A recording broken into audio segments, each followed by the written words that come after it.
The Wonderful Wizard of Oz by L. Frank Baum. Chapter 1. The Cyclone. Dorothy lived in the midst of the great Kansas prairies, with Uncle Henry, who was a farmer, and Aunt Em, who was the farmer's wife.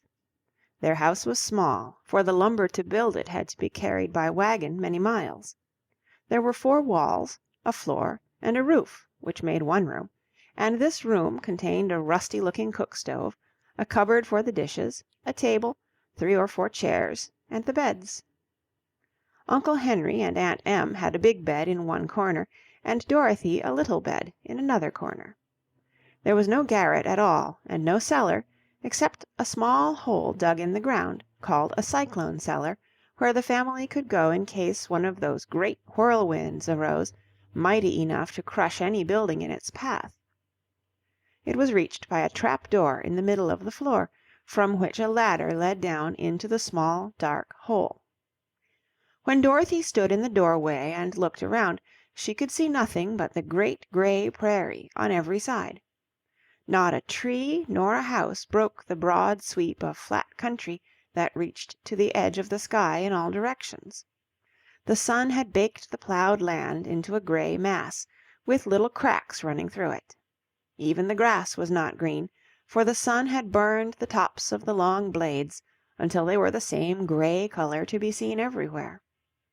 Once the house had been painted, but the sun blistered the paint and the rains washed it away, and now the house was as dull and gray as everything else. When Aunt Em came there to live, she was a young, pretty wife. The sun and wind had changed her, too. They had taken the sparkle from her eyes and left them a sober gray. They had taken the red from her cheeks and lips, and they were gray also. She was thin and gaunt, and never smiled now. When Dorothy, who was an orphan, first came to her, Aunt Em had been so startled by the child's laughter that she would scream and press her hand upon her heart whenever Dorothy's merry voice reached her ears, and she still looked at the little girl with wonder that she could find anything to laugh at. Uncle Henry never laughed. He worked hard from morning till night, and did not know what joy was. He was gray also, from his long beard to his rough boots, and he looked stern and solemn, and rarely spoke. It was Toto that made Dorothy laugh, and saved her from growing as gray as her other surroundings. Toto was not gray. He was a little black dog, with long silky hair and small black eyes that twinkled merrily on either side of his funny wee nose. Toto played all day long, and Dorothy played with him, and loved him dearly. To-day, however, they were not playing. Uncle Henry sat upon the doorstep, and looked anxiously at the sky, which was even grayer than usual. Dorothy stood in the door with Toto in her arms, and looked at the sky too. Aunt Em was washing the dishes. From the far north they heard a low wail of the wind, and Uncle Henry and Dorothy could see where the long grass bowed in waves before the coming storm. There now came a sharp whistling in the air from the south, and as they turned their eyes that way they saw ripples in the grass coming from that direction also. Suddenly Uncle Henry stood up. "There's a cyclone coming, Em," he called to his wife. "I'll go look after the stock." Then he ran toward the sheds where the cows and horses were kept. Aunt Em dropped her work and came to the door.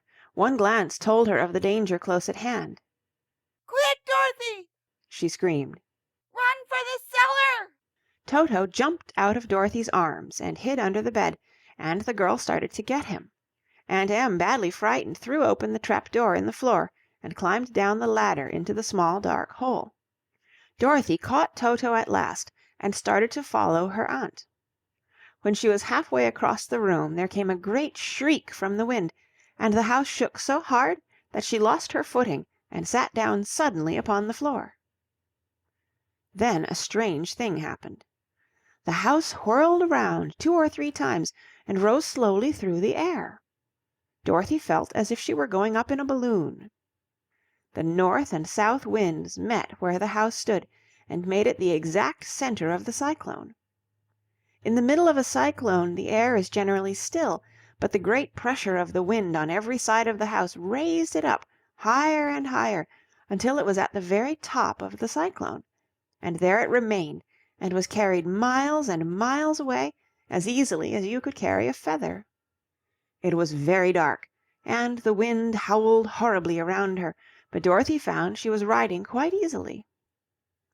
After the first few whirls around, and one other time when the house tipped badly, she felt as if she were being rocked gently, like a baby in a cradle. Toto did not like it.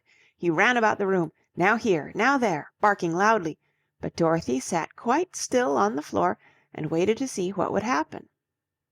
Once Toto got too near the open trapdoor and fell in, and at first the little girl thought she had lost him. But soon she saw one of his ears sticking up through the hole, for the strong pressure of the air was keeping him up so that he could not fall. She crept to the hole, caught Toto by the ear, and dragged him into the room again, afterward closing the trapdoor so that no more accidents could happen.